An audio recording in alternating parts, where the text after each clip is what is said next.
Dans le Bus Le Mag, deuxième partie, on est ici au quartier Saint-Martin et on est là parce que vendredi à 18h30, Claude, on va inaugurer cette exposition. Cette exposition, dont on en a découvert quelques images, est itinérante et elle a pas mal voyagé. Oui, parce que en 2008, elle a été à Landrecy, 2009 à Cambrai et Itancourt.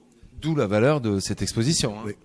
La richesse de ce qu'on peut y découvrir, encore une fois, venez vous rendre compte. Par exemple là, Claude, on voit la basilique de Saint-Quentin entièrement ou quasiment dévastée. Oui, et en plus là à côté l'église Saint-Martin qui est complètement en ruine. Et là les pylônes les colonnes dans la basilique où que les Allemands avaient projeté de la faire sauter complètement, donc ils avaient enlevé une pierre à chaque pylône. Eh oui, et heureusement qu'ils n'ont pas réussi à aller jusqu'au bout de cette action. Comme ça, il nous reste des traces. Et alors, dans cette exposition, comment vous faites-vous pour vous procurer ces images qui sont plutôt rares ? Beaucoup viennent de ma collection, mais beaucoup de gens qui, les parents décèdent et tout ça, ils pensent à nous ou à moi, ils nous donnent, ils savent que ça sera pérennisé, quoi. Ça sera, ou alors après, ça sera un don à la ville ou n'importe quoi. Qu'est-ce que vous cherchez actuellement ? Tout ce qui se rapporte à la guerre 14-18. Des objets ou uniquement des photos ? Des photos, des objets, tout ce qui... Des lettres ? Des lettres, oui. Là, il va y avoir des lettres de poilus et tout ça, là, encore. Eh ben, n'hésitez pas à vous rapprocher de Claude ou de cette association pour enrichir votre collection. Claude, je vais vous emmener à la découverte d'une autre exposition. Elle se nomme l'exposition Escale. C'est une ancienne Saint-Quentinoise. Elle se nomme Viviane Douek. Elle expose actuellement à la galerie Saint-Jacques et elle raconte les différents chapitres de sa vie à travers cette exposition. Regardez. C'est une artiste qui revient à Saint-Quentin après 45 années de carrière qui l'ont vu voyager et exposer dans plusieurs pays du monde. Viviane Douek a pris possession de la galerie Saint-Jacques. Mon lien est très fort et il remonte à beaucoup d'années puisque j'ai vécu à Saint-Quentin de 1966 à 1978. Où j'ai eu le bonheur de connaître cette ville, les attaches fidèles que j'ai eu toujours dans cette ville de Saint-Quentin. J'ai commencé à peindre à Saint-Quentin grâce à des recherches en moi. Je cherchais qui j'étais et je sais toujours pas qui je suis, mais la peinture m'a aidée. Elle m'a beaucoup aidée d'ailleurs. Et je crois que je n'ai pas fini de savoir qui je suis grâce à la peinture et peut-être à autre chose un jour, je ne sais pas. Entièrement autodidacte, Viviane a commencé par la peinture à l'huile pour passer ensuite à l'acrylique. Je n'ai jamais arrêté de peindre. Il m'arrive parfois 2, 3 mois, 4 mois de ne rien faire parce que je suis vide. J'ai rien à raconter. En fait, je raconte en couleur ma vie. Et dès qu'il y a une émotion, je la traduis par de la couleur. Alors les couleurs qui étaient très douces à mes débuts, peut-être parce que je n'osais pas. Je commençais, c'était mes premiers pas. Maintenant, il y a du travail, il y a de la technique que j'ai acquis toute seule. Et maintenant, je donne des cours. Une exposition dans laquelle elle regroupe les grandes périodes de sa vie d'artiste. Et il y a 5, on va dire qu'il y a 5 chapitres. Le premier, c'est les premières touches, faites à Saint-Quentin. Après, il y a eu mon jardin et les fleurs. C'est un thème qui est récurrent chez moi. Ça revient toujours.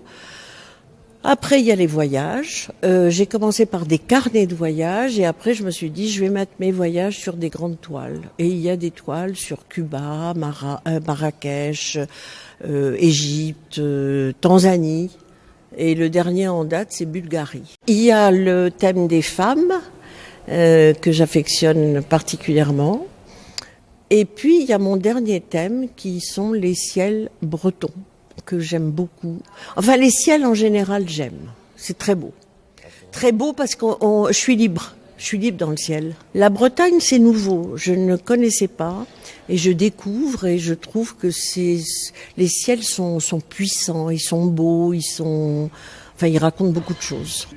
Un univers coloré et empli d'émotions et de caractère que vous pourrez découvrir gratuitement jusqu'au 25 novembre.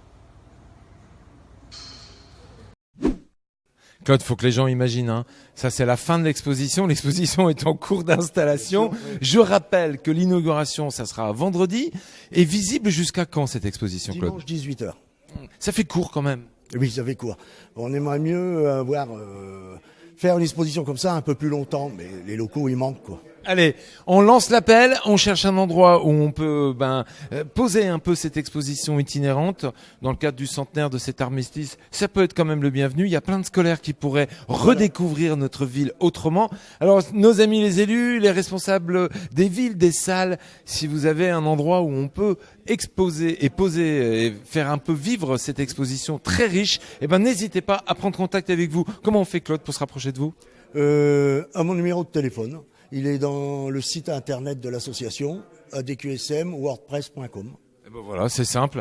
Vous avez toutes les informations et vous cherchez le numéro de Claude Carteni, je me trompe pas? Oui. Voilà, pour pouvoir découvrir ça. Et bien sûr, forcément, les informations, vous les avez dans le bas d'écran, comme à chaque fois. Allez, que mangeaient les poilus à cette époque? Est-ce qu'ils avaient une alimentation particulière?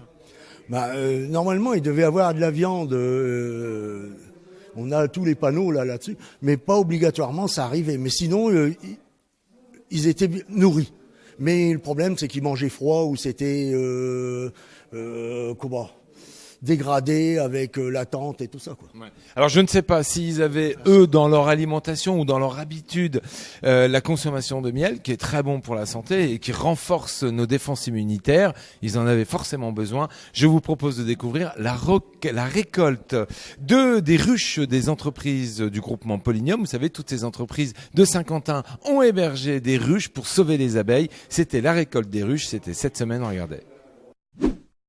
Depuis 2015, les entreprises du Saint-Quentinois se sont fédérées autour du projet de Polinium sur le développement durable.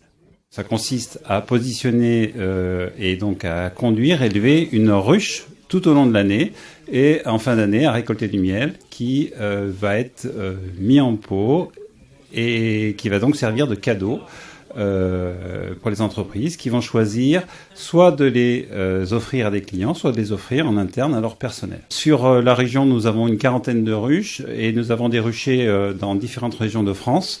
Nous avons en tout et pour tout 115 ruches positionnées donc entre la Picardie, la région parisienne, le bassin rhône-alpin, Savoie-Haute-Savoie, et on en a également jusqu'à dans la région de Nice. Classée en voie de disparition cette fin d'année, l'abeille est un maillon essentiel de la biodiversité. Malgré tout, les populations diminuent. Dans notre région, on a aussi le même souci de ruches qui meurent. Pour bien sûr, il y avait le parasite, mais il y a surtout aussi maintenant le frelon asiatique qui est un gros problème. Et ce frelon commence à arriver par chez nous dans les Hauts-de-France, l'Aisne, la Somme. Donc ça, c'est un gros handicap.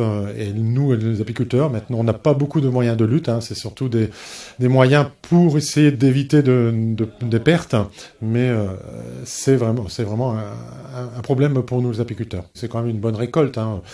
C'est sûr, on pourrait aller au-delà, mais ça, je veux dire que ça, je me répète toujours en disant l'environnement floral a une grande importance, mais oui, elle est bonne. Oui.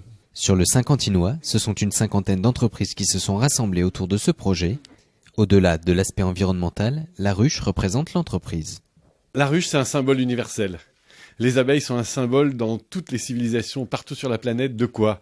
Solidarité, de respect de l'environnement, d'intelligence collective, de travail. Voilà. Et donc, c'est un symbole qui parle à tout le monde. Évidemment, les mots que je viens d'expliciter sont ceux aussi de l'entreprise et du management. Donc voilà le lien. Les entreprises sont responsables, comme tous les humains, de la bonne qualité de notre environnement, de la bonne santé de la planète. Et comme c'est pas le cas, parce que ça s'est pas mal dégradé au cours des dernières décennies, c'est des fonctions de réparation, de reconnexion et de respect du vivant.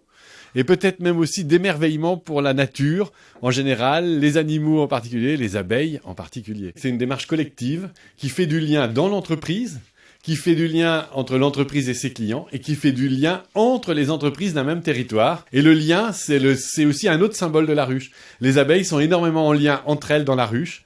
Et elles sont en lien avec le système floral. Et de tous ces liens naissent notamment le miel, ce qui est quand même génial. Et le fruit de ce travail, le miel, les entreprises sont aussi là pour ça. Chacune repartira avec 100 pots de miel par ruche qu'elle parraine.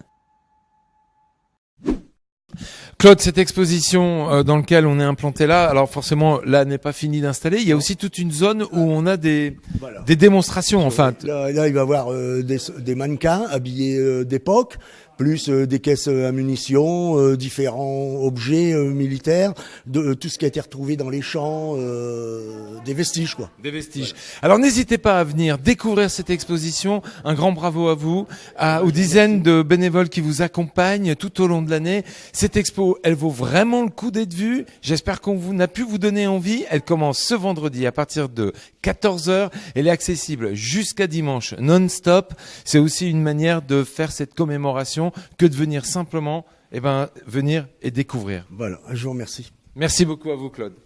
Passez une excellente fin de journée. Notez tous que demain, rendez-vous en direct depuis le Palais des Sports pour la rencontre SQV Martigues. Dimanche, à partir de 11h, on sera en direct pour les événements de la retransmission du 11 novembre à Saint-Quentin. Rendez-vous à 11h. Et puis lundi, conseil municipal. Bye bye, portez-vous bien.